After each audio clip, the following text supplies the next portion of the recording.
Bonjour à tous, soyez les bienvenus sur le plateau d'INSEM. J'espère que vous allez bien. On vous a réservé plein de surprises dans cette émission. Au sommaire, découverte archéologique vieille de 3000 ans. C'était à Lannes. Ce sont les spéléologues d'Itop Pinouti qui ont fait la découverte d'ossements datant de l'âge de bronze. Ils vont nous raconter comment ça s'est passé. Ils sont nos invités. Bonjour à vous deux et bienvenue.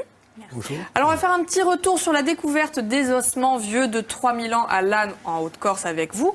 Marie Genévrier, vous êtes présidente de l'association Itop Pinouti, qui est donc une association de spéléologues.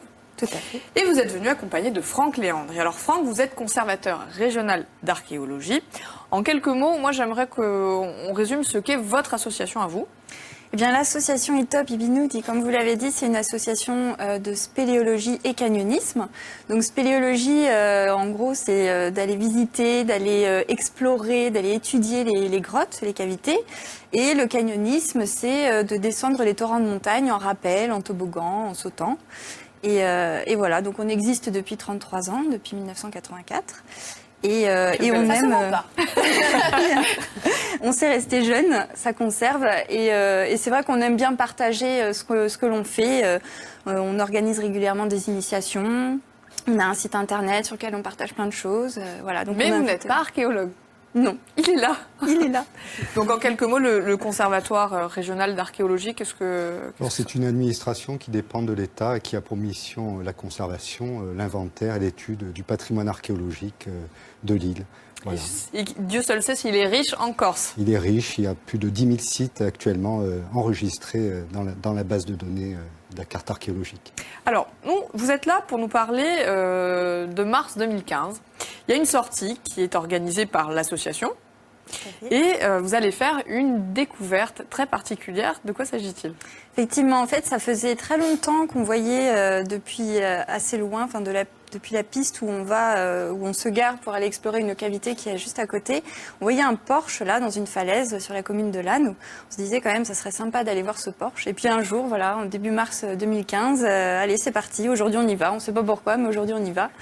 Et donc, par le haut de la falaise, on a accédé. Et puis, on s'est dit, bon, si on met la corde là, on devrait à peu près tomber sur le porche. Et puis, on est descendu sur la corde. Et effectivement, on a fait une découverte. Quelque chose.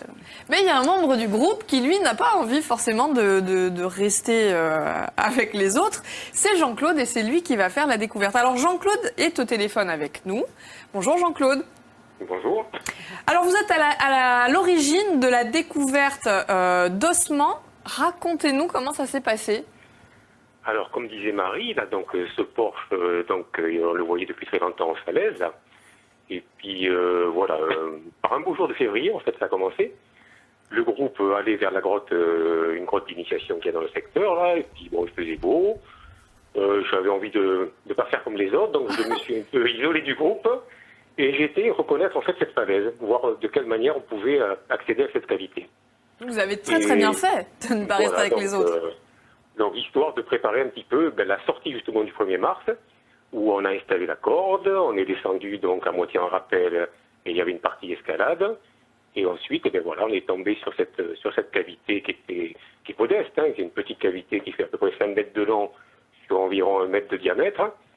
Et Jean-Yves, qui était avec moi, Jean-Yves Courtois, a vu un os dépasser les sédiments. Et c'est là que l'aventure a commencé.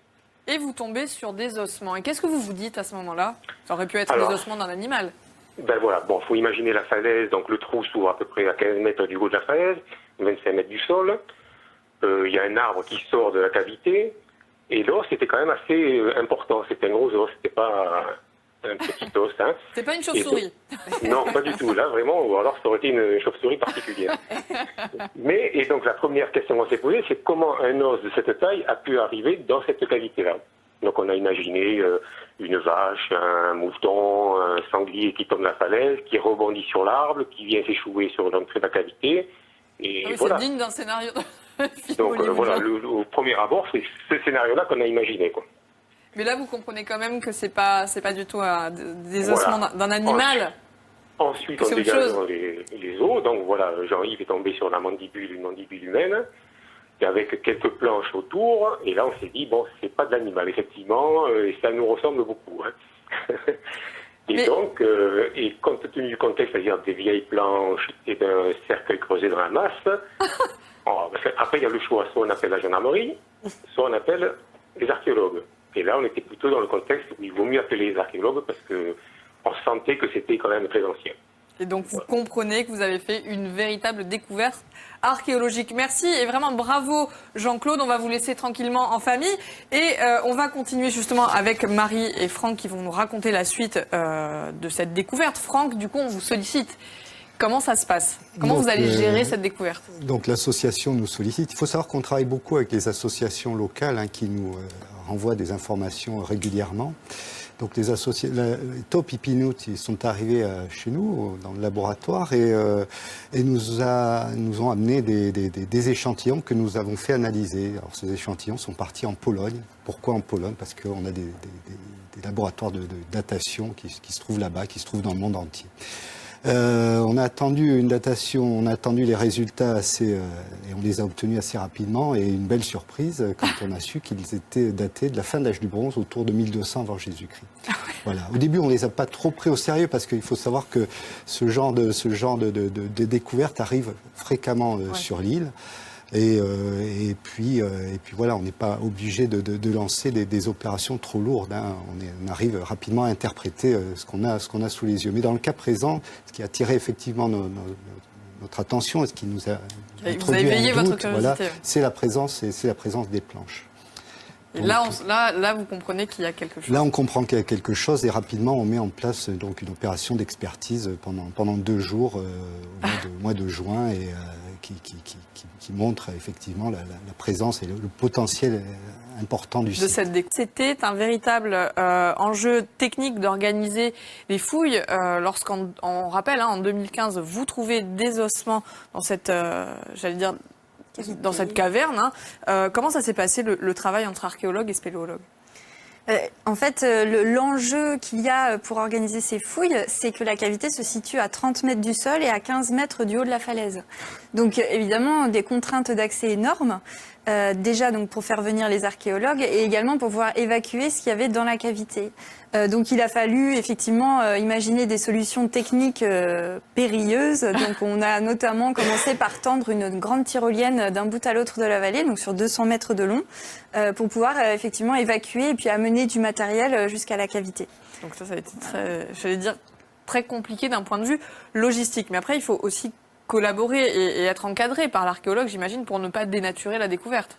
Bien sûr, l'enjeu c'était surtout de ne toucher à rien, mais on n'avait pas besoin de toucher à tout ce qu'il y avait dans la cavité pour pouvoir organiser, nous, l'accès pour les archéos. Est-ce que c'était la première fois que l'association faisait une découverte archéologique ou historique? Oui, mais on a déjà travaillé dans les années 90 avec des paléontologues qui, eux, donc travaillent sur les gisements de restes animaux. Voilà, donc des fossiles en fait. Et on vous sollicite régulièrement. Franck, ce sera le mot de la fin. Est-ce que la Corse regorge vraiment de trésors et de secrets archéologiques? Oui, la Corse regorge de secrets archéologiques. C'est 12 000 ans d'histoire. Et ces 12 000 ans d'histoire, forcément, il faut poser les jalons et raconter un petit peu l'histoire de ce peuplement. Donc, il y a tous les ans à peu près 60 opérations archéologiques sur l'île. Quand je dis opérations, ça va être des prospections, des fouilles et plus d'une centaine d'archéologues qui interviennent sur l'île. C'est des gens qui viennent du monde entier, aussi bien d'Australie, du Danemark que de l'île. Enfin voilà, il y a quand même un ratio assez important. Alors ce qu'on peut dire, c'est si on trouve quelque chose, on le ramène pas à la maison? On le ramène pas à la maison. Et ce que je vous conseille, je peux vous conseiller, c'est que dans un mois, à Ajaccio, se déroulera le colloque 20 ans d'archéologie, un bilan de 20 ans d'archéologie sur l'île, donc au musée Fesch, avec des inscriptions sur le site internet de la DRAC. Rendez-vous est pris. Voilà. Merci infiniment à tous les deux d'être venus sur le plateau et bravo pour cette découverte. Nous, on va se retrouver juste après le récap de la mi-journée de l'info avec Stéphane Ouchiat pour parler d'une initiative. Ça s'appelle Un mois pour un toit. C'est une opération de financement participatif et c'est Émilie Blanchard qui va tout nous expliquer. À tout de suite.